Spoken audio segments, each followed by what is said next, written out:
মুসা আলাইহিস সালাম আল্লাহর কাছে বলেছিলেন যে আমার জবানটাকে তুমি পরিষ্কার করে দাও। মাশাআল্লাহ, কথা বলাটা একটা শিল্প এবং হুট করে তো নিশ্চয়ই আসেনি। প্রথম দিন দাঁড়িয়ে নিশ্চয়ই আপনি অসাধারণ বক্তব্য দিয়ে দেননি। এই নার্ভাসনেসটা কাটালেন কিভাবে আসলে?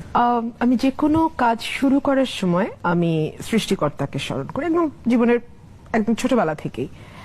আমি একটা দোয়া পড়ি সাধারণত স্পিকিং এ গেলে, রব্বিশ রাহলি সাদরি ওয়া ইয়াসসিরলি আমরি ওয়াহলুল উকতাদাম মিন লিসানি ইয়াফকাহু কাওলি। মাশাআল্লাহ, এটা মুসা আলাইহিস সালাম আল্লাহর কাছে বলেছিলেন যে আমার জবানটাকে তুমি পরিষ্কার করে দাও, মানুষকে যাতে আমি কানেক্ট করতে পারি। এটা আরেকটা তথ্য আমি আপনার সাথে আজকে ফর দ্য ফার্স্ট টাইম দিলাম আর কি। মুসা তো একা, কয়জন? একা। তিনি শুধু একটা দোয়া করেছেন, রব্বি ইশরাহ লি সাদরি ওয়া ইয়াসসির লি আমরি ওয়াহলুল উকদাতাম মিন লিসানি ইয়াফকাহু কাওলি।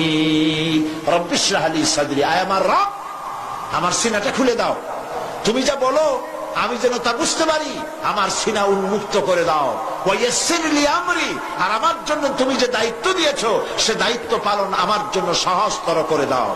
আর আমার কথায় উচ্চারণে একটু অসুবিধা হয়, আমি যা বলি তা যেন মানুষ বোঝে, আমার বর্ণনা ভঙ্গি তুমি সেভাবে করে দিও। সুবহানাল্লাহ। দোয়া কবুল হয়েছে।